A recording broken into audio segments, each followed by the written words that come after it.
بسم اللہ الرحمن الرحیم۔ السلام علیکم، کیسے ہیں آپ لوگ؟ میں دعا کرتی ہوں آپ سب اچھے ہوں گے۔ آج ہم ایک نئے موضوع کے ساتھ آپ کے سامنے حاضر ہو رہے ہیں، اور آج کی ہماری مہمان ہیں محترمہ فاطمہ صاحبہ۔ عزیزان گرامی، جس طرح سے ہم سورہ مومنون میں انسان کی خلقت کو پڑھتے ہیں، اسی طرح سے جب میں اور آپ امام حسین علیہ السلام کی دعائے عرفہ پڑھتے ہیں تو ہمیں انسانی خلقت کے بہت سارے پہلوؤں سے معلومات حاصل ہوتی ہے، یا یوں کہا جائے ہم روشناس ہوتے ہیں۔ اور ہماری فاطمہ صاحبہ کا جو بیک گراؤنڈ ہے وہ سائنس ہے، بایو ہے، کیمسٹری سے انہوں نے تعلیم حاصل کیا ہے۔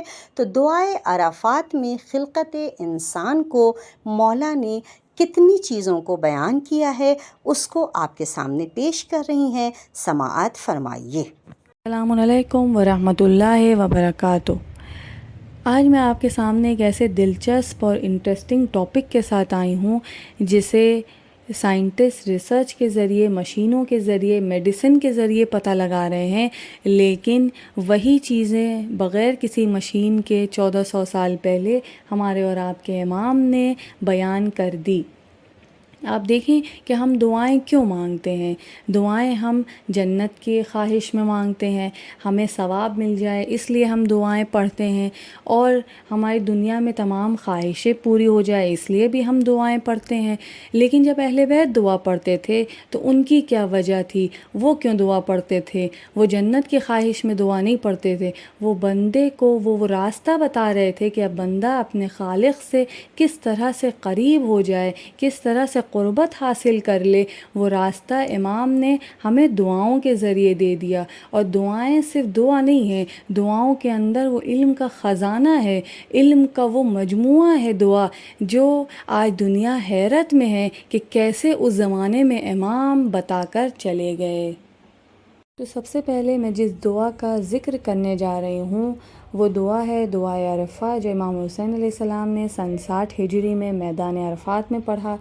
اس میں امام نے ہمارے لیے وہ علم کے خزانے کھول دیے جس پہ آج دنیا ریسرچ کر رہی ہے، اور خلقت انسانی کا ذکر کیا ہے۔ تمام اس میں ایسے ایسے علوم دے دیے ہیں، اس دعا کے ذریعے ہم تک پہنچا دیے ہیں جس پہ آج کام ہو رہا ہے، سائنس میڈیسن کی دنیا میں ریسرچ ہو رہی ہے۔ سب سے پہلے خلقت انسانی، ہیومن ریپروڈکشن کے بارے میں امام نے بتایا۔ میں دعا کے چند ٹکڑے بیان کروں گی، اور اس کے بعد اس سے متعلق کچھ سائنس کی دنیا سے، جو سائنس میں اس کے بارے میں ترقی ہو چکی ہے، جو بچے سائنس کے ہوں گے وہ مجھ سے ریلیٹ کریں گے کہ کیا کیا امام نے بتایا، اور جو جو کھوج ہو چکی ہے، جو جو ڈسکوری ہو چکی ہے اس کے بارے میں۔ تو آئیے سب سے پہلے چلتے ہیں خلقت انسانی کی طرف، جس میں امام دعا میں ارشاد فرماتے ہیں کہ بسم اللہ الرحمن الرحیم، فابتدأت خلقی من منی یمنی واسکنتنی فی ظلمات ثلاث بین لحم ودم وجلد۔ ہم نے تم کو ایک پیدا کیسے کیا ہے؟ ایک آب حیات سے، ٹپکنے والے آب حیات سے پیدا کیا، اور ہم کو 3 تاریکیوں کے پردے میں رکھا۔ تو جب شکم مادر میں آپ دیکھیے جب بچہ آتا ہے تو کیسے آتا ہے؟ شکم مادر میں تاریکی ہی تو ہے، اور لحم و دم و جلدن، یعنی گوشت، خون اور جلد۔ بچہ جب شکم مادر میں، رحم میں، جو اس کو آج یوٹرس کہا جاتا ہے، یوٹرس میں آ جاتا ہے، تو اس کے بعد شکم میں بچہ کیسے پروان چڑھتا ہے، کیسے گرو کرتا ہے، اور اس کے اوپر کیا کیا چیزیں ہوتی ہے۔ پلاسنٹا ایک آرگن ہوتا ہے جو شکم مادر میں پایا جاتا ہے، اس کے ذریعے اس بچے کو غذائیں فراہم کرتا ہے خداوند عالم۔ اور یہی نہیں، جو آکسیجن ہوتا ہے جسے ہم دنیا میں سانس لے رہے ہیں، بچہ شکم مادر میں سانس لیتا ہے، اسی پلاسنٹا کے ذریعے خداوند عالم اس تک غذا پہنچاتا ہے اور خون پہنچاتا ہے، اور تمام گیسز جو ہوتی ہے وہ بچہ پلاسنٹا کے ذریعے ماں تک دے دیتا ہے۔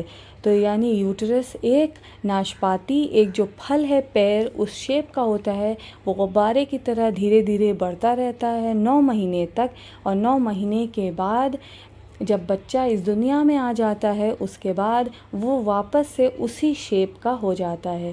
تو بچہ نہ کہ صرف بڑھ رہا ہے، وہ ہڈی، گوشت، پوش ہر چیز سے اس کے اندر پروردگار عالم نے ہر چیز پیدا کر دی، ہر آرگنز پیدا کر دیے، جس کا آگے امام نے ذکر کیا ہے. اب امام دعا میں ارشاد فرماتے ہیں کہ ایک ہڈیوں کا ڈھانچہ تیار ہوا، اس کے اوپر پروردگار نے جلد سے اس کو محفوظ رکھا اور اندر تمام اعضاء بنائے، اور ہمارے جو احساس عضو، جو سینسری آرگنز ہیں، آنکھ، ناک، وہ ہمارے خلق کیے، اور خلق کرنے کے بعد تمام اعضاء دھیرے دھیرے بڑھتے جا رہے ہیں، اور دنیا میں بچہ آ جانے کے بعد سماعت بھی اس کے اندر آتی ہے اور بصارت بھی، جسے امام دعا میں ارشاد فرما رہے ہیں کہ وَعَلَائِقِ مَجَارَ نُورِ بَصَرِي وَأَسَارِيرِ صَفْحَةِ جَبِينِي وَغُرْقِ مَصَارِبِ نَفْسِي وَخَزَارِيفِ مَارِنِ عِرْنَيْنِ وَمَصَارِبِ سِمَاغِ سَمْعِي. یعنی تمہارے ناک، تمہاری آنکھ، ہر چیز کا امام نے ابھی ان جملوں میں ذکر کیا ہے. آنکھ کیا ہے؟ ہماری آنکھ وہ اعضاء ہے جسے ہم دیکھتے ہیں، اور دیکھنے کا میکینزم آپ سائنس اب اس کے پیچھے سنیے کہ کیسے خوبصورتی سے اللہ نے ہمارے جسم کو پیدا کیا. جب ہم آنکھوں کا جو چیمبرز ہیں، جو حصے ہیں، وہ 3 حصوں میں ہیں، اور تینوں حصہ وہ فلوئڈ، وہ لیکوڈ سے بھرا ہوا ہے، جس سے آنکھیں ہر وقت نم رہتی ہے، گیلی رہتی ہے، تاکہ ہماری رگیں سوکھنے نہ پائیں، ہماری رگیں کسی طرح سے سکڑ نہ جائیں. اس وجہ سے وہ اس کو ہر وقت لیکوڈ میں رکھا ہوا ہے. اور ایک جو پردہ ہے، ایک جو جھلی ہے، جسے امام نے فرمایا کہ اس جھلی کے ذریعے ہم دیکھتے ہیں، جسے آج دنیا نے ریٹینا کہہ دیا ہے. اس ریٹینا جو ہماری آنکھوں کا پردہ ہے، اس پہ ہماری امیج جو ہم دیکھتے ہیں، مثال کے طور پہ اگر ایک قلم ہماری آنکھوں کے سامنے ہے تو قلم کیسا ہے؟ قلم ہمیں نہیں پتہ کہ وہ کیا چیز ہے. اب وہ جو قلم کی پکچر ہمارے آنکھ میں بنے گی، بننے کے بعد وہاں پر ایک آپٹک نرو ہوتی ہے، ایک نس ہوتی ہے جو 1 ملین سیل سے بنی ہوئی ہے، اور وہ جو نرو ہوتی ہے، وہ نس ہمارے دماغ سے جڑی ہوتی ہے، اور جڑی ہونے کے بعد ہمیں بتاتی ہے کہ اچھا یہ امپلس، یہ وہ بتاتی ہے کہ یہ جو تمہارے سامنے جو شے موجود ہے وہ ایک قلم ہے. تو یہ تھی آنکھ کے بارے میں. اب لیکن یہ بھی دیکھیے کہ جو آنکھ کے سامنے جو پکچر الٹی بنتی ہے، اگر ایک آدمی ہمارے سامنے کھڑا ہے تو اس کا پیر اوپر رہے گا اور سر نیچے. جو امیج، جو فوٹو ریٹینا پہ بنتی ہے وہ الٹی بنتی ہے. اس کے بعد اس آگے کے فقرے میں ارشاد ہو رہا ہے کہ کان کیا ہے؟ جو ہمارے بدن کی سب سے چھوٹی ہڈی ہے وہ ہمارے کان میں موجود ہوتی ہے. 3 ہڈیاں ہوتی ہیں اور کان کا پردہ ہوتا ہے جسے ہم سنتے ہیں. کان کا پردہ ان ہڈیوں سے ٹکراتا ہے، اور پھر جو ویوز ہوتی ہے، جو ساؤنڈ ویوز ہے، وہ ہم اس سے سنتے ہیں، اور جو بھی آوازیں ہمارے کان میں جاتی ہے وہ ہم سمجھ پاتے ہیں دماغ کے ذریعے. وہ نسیں دماغ سے جڑی ہوتی ہے، وہ دماغ ہمیں میسج دیتا ہے، ہمیں بتاتا ہے کہ اچھا یہ آوازیں آ رہی ہے. اس کے بعد امام نے ذکر کیا ہے، اور کان سب سے زیادہ جو ضروری ہے وہ ہمارے بیلنس کے لیے. اگر آج کسی کو چکر آتا ہے تو سب سے پہلے لوگ کہتے ہیں کہ کان کا علاج کراؤ، کیونکہ کان ہمارے بیلنس کرنے میں سب سے زیادہ ضروری ہوتا ہے. اس کے بعد امام ارشاد فرماتے ہیں تمہارے ناک کے نرم و ملائم پردوں، یعنی صرف امام نے پردوں کا ذکر کیا ہے. آج دنیا ڈھونڈ رہی ہے، اور وہ پردے کیا ہیں؟ وہ ناک کے وہ سیلز ہیں، وہ لیئر ہے، وہ جو ایک اس کو انگلش جو بائیو کے اسٹوڈنٹ ہوں گے وہ میری اس تقریر کو زیادہ سمجھ سکیں گے کہ جو ایپیتیلیل سیلز ہوتی ہے، جو ناک کے اندر جو رگ نہیں کہیں گے، جو لائننگ ہوتی ہے، جو جھلی ہوتی ہے، وہ جھلی کس لیے، وہ کیا مدد کرتی ہے؟ وہ ہمارے، اور جو ناک کے بال ہوتے ہیں وہ محفوظ رکھتے ہیں ہمارے اندرونی اعضاء کو باہر کے فضا سے. جو ڈسٹ ہوتے ہیں، جو گرد ہوتی ہے، جو غبار ہوتا ہے، وہ ناک میں نہ جائے. اس وجہ سے جو میوکس بنتا ہے وہ محفوظ رہتا ہے. اب آگے دعا کے فرقے میں ہے کہ وہ حرکات لفظ لسانی، یعنی امام نے اب لسان زبان کا بھی ذکر امام نے اس دعا کے اندر کر دیا۔ امام نے ہونٹوں کا ذکر بھی کیا کہ کس خوبصورتی سے ہونٹ ایک ساتھ مل کر بند ہو جاتے ہیں۔ امام نے دانتوں کے بارے میں بھی ہمیں آگاہ کر دیا ہے، دانتوں کے اگنے کی جگہ جو مسوڑے ہیں، جو گمز ہوتے ہیں، ان کا بھی ذکر اس دعا میں موجود ہے۔ اور آپ جانتی ہیں کہ آپ سب بہتر یہ جانتے ہیں کہ جو آج کل ایک فیلڈ پوری علم کی دانتوں سے متعلق الگ ہو چکی ہے، جس کو ڈینٹسٹ BDS لائن کہا جاتا ہے، تو یعنی صرف دانت کی پڑھائی کے لیے ایک پوری فیلڈ الگ ہو چکی ہے۔ اور بولنے کی طاقت جو اللہ نے زبان کو دیا ہے، وہ کیسے دی ہے؟ جب زبان، دانت اور ہونٹ ایک ساتھ حرکت کرتے ہیں تب انسان، یہ تینوں چیز ایک ساتھ کام کرتی ہے تب انسان صاف بول پاتا ہے، ورنہ بولنے میں مشکلیں آئیں گی، الفاظ اور جملے صاف نہیں نکل پائیں گے۔ زبان کا کام صرف بولنا ہی نہیں ہے، سب سے اہم ضرورت زبان کی یہ ہے کہ وہ ذائقہ بتاتی ہے۔ مزہ میٹھا ہے یا پھیکا، کڑوا ہے یا کھٹا، یہ زبان ہمیں بتائے گی۔ اور نہ کہ صرف بتانا، زبان مدد کرتی ہے، جو لقمہ ہم لیتے ہیں منہ کے اندر، اس کو چبانے میں، اس کو دانتوں کے درمیان لاتی ہے، اور جب کھانا پورا چبا لیتے ہیں ہم، پھر اس کو حلق تک اتارنے میں بھی ہماری زبان مدد کرتی ہے۔ یہاں پر عزیزان گرامی آپ دیکھیں کہ زبان کیا ہے، ایک مسل ہے، گوشت کا ٹکڑا ہے جس پہ اللہ نے اتنی رحمت نازل کی ہے۔ کیسے اس کے اوپر 2000 سے 8000 تقریباً ٹیسٹ بڈز جو سیل ہیں، جو ذائقہ کیسے پہچانتا ہے انسان، اس سیلز کے ذریعے پہچانتا ہے۔ تو وہ تقریباً 2000 سے 8000 کے درمیان جو سیلز ہوتے ہیں وہ بتاتے ہیں ہمیں کہ مزہ میٹھا ہے کہ کھٹا، یعنی عقل انسانی کو اللہ نے حیرت میں ڈال دیا ہے۔ بدن کو انسان جو دیکھتا ہے وہ تو دیکھتا ہی ہے، لیکن صرف زبان کو اگر دیکھے تو کیا دیکھے گا؟ اتنے سارے اللہ نے اس کے اندر چیزیں، نعمتیں دے دی ہے، ہم تک نعمتیں پہنچا دی ہے کہ دیکھو یہ زبان تمہارا ذائقہ بتائے گی۔ اور ایک مسکنسیپشن کہہ لیجئے یا غلط فہمی کہہ لیجئے، ایک آج کل کے بچوں کے اندر یہ ہے کہ زبان، یا بڑے بھی یہ سب جانتے ہیں کہ زبان جو ہے ذائقہ کے حصے ہوتے ہیں، یعنی حصے بتائیں گے، جیسے مثال کے طور پہ دایاں اور بایاں حصہ کھٹا بتائے گا، سامنے والا جو ٹپ ہوتی ہے، جو نوک ہوتی ہے، اور وہ نمکین بتائے گا، پیچھے والا کڑوا بتاتا ہے۔ لیکن ایسا نہیں ہے، سارے سیلز جتنے بھی زبان کے اوپر ہیں، ہر ایک سیل کے اندر اللہ نے یہ صلاحیت دی ہے کہ وہ ہر ایک ذائقے کو بتا دے۔ ہاں، کچھ جگہ جو ایریا ہوتے ہیں وہ اوور سینسیٹیو ہوتے ہیں، زیادہ پہچانتے ہیں، اس وجہ سے ہمیں محسوس ہوتا ہے کہ اچھا پیچھے کا ایریا کڑوا بتائے گا، دایاں اور بایاں کھٹا بتاتا ہے۔ اب آگے دعا بڑھتی ہے، امام نے اب کس چیز کا ذکر کیا ہے؟ جو ہمارے منہ کے بعد، دہن کے بعد آتا ہے حلق۔ امام نے حلق میں جو شہرگ ہوتی ہے، جو ہمارے، آپ نے دوسری دعاؤں میں سنا ہوگا کہ اللہ نے کہا ہے کہ ہم تمہارے شہرگ سے بھی زیادہ قریب ہیں، اللہ نے شہرگ کا بھی ذکر اس دعا میں امام کے ذریعے ہم تک پہنچا دیا۔ اس کے بعد عزیزان گرامی آپ دیکھیے کہ اب حلق کے بعد آتا ہے ہمارا سینہ۔ تو سینے کے بارے میں دعا یہ ہے کہ وَحِقَاقُ مَفَاصِلِي وَقَبْضُ عَوَامِلِي وَأَطْرَافُ أَنَامِلِي، یعنی سینہ کس چیز سے بنا ہے؟ ہڈیوں سے بنا ہے، جوڑوں سے بنا ہے، ایک گرپ ہوتی ہے اس چیز سے بنا ہے۔ تو حقاق مفاصلی کا معنی ہے جوائنٹس، یعنی جو جوڑ ہے ساری ہڈیوں کا۔ آپ دیکھیں کہ سینہ کیا کرتا ہے، سینے میں چھپے ہوئے قلب کا بھی ذکر امام نے اس دعا میں کیا ہے، اس کی طرف بھی اشارہ کیا ہے۔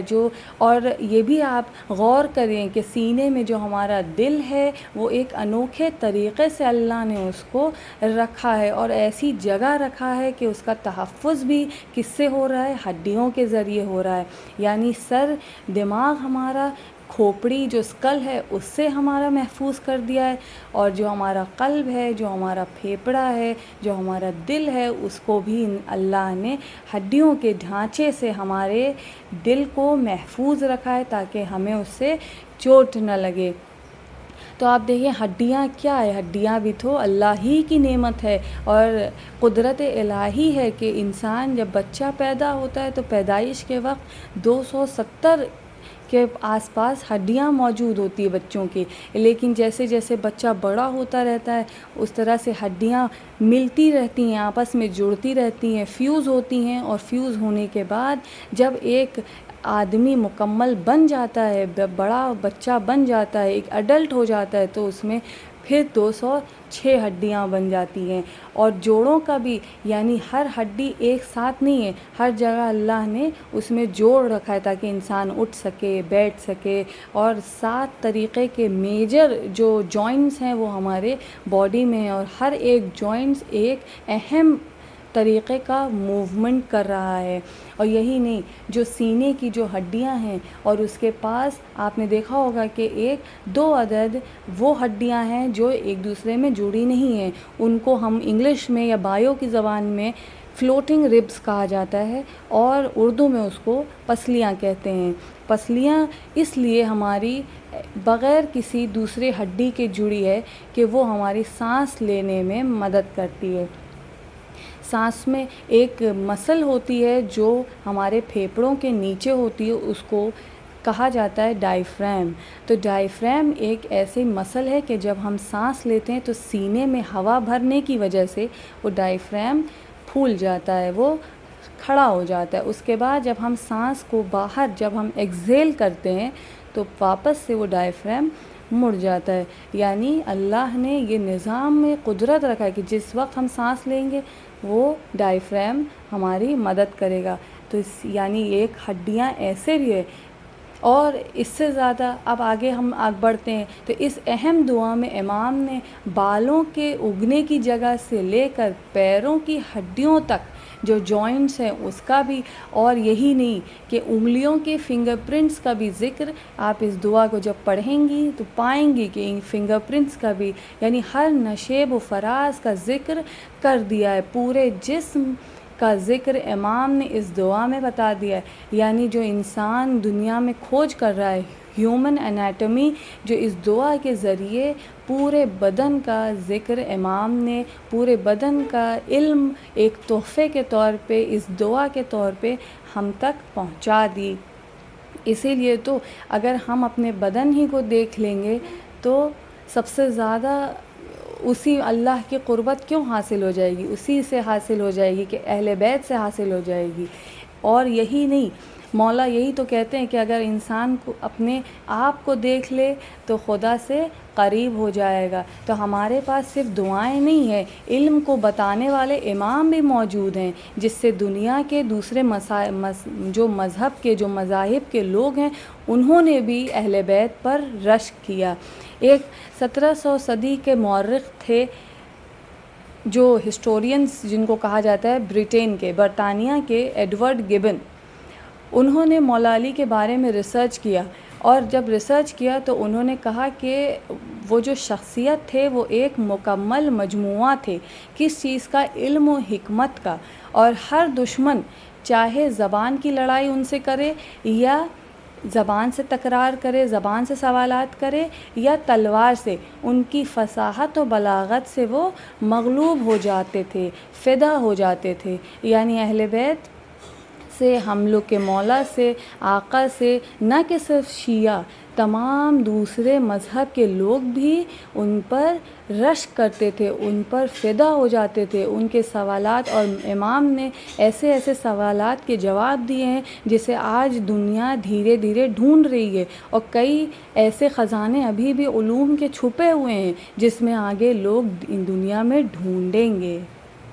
شکریہ محترمہ فاطمہ صاحبہ۔ ہمارا آج کا موضوع تھا خلقت انسان دعائے عرفہ میں۔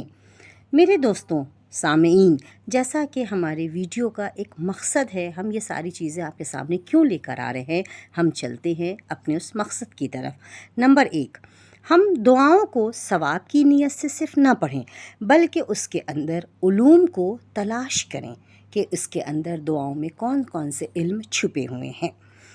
دوسرا، جب ہمارے نوجوان ریسرچ کریں تو ایک نگاہ قرآن اور اہل بیت کے اقوال اور دعاؤں میں ضرور ڈالیں، اس میں ڈھونڈیں کس چیز کو اپنے موضوع کے مطابق امام کے اقوال قرآن کی آیتوں میں کو دیکھیں، اور جب موضوع انتخاب کریں تو اپنے ریسرچ میں ایک چیپٹر بنائیں اور اس کو وہاں کے اوپر لکھیں یا کوٹ کریں کہ اس طرح کی باتیں قرآن میں اس سورہ میں موجود ہے یا اس دعا کے اندر موجود ہے۔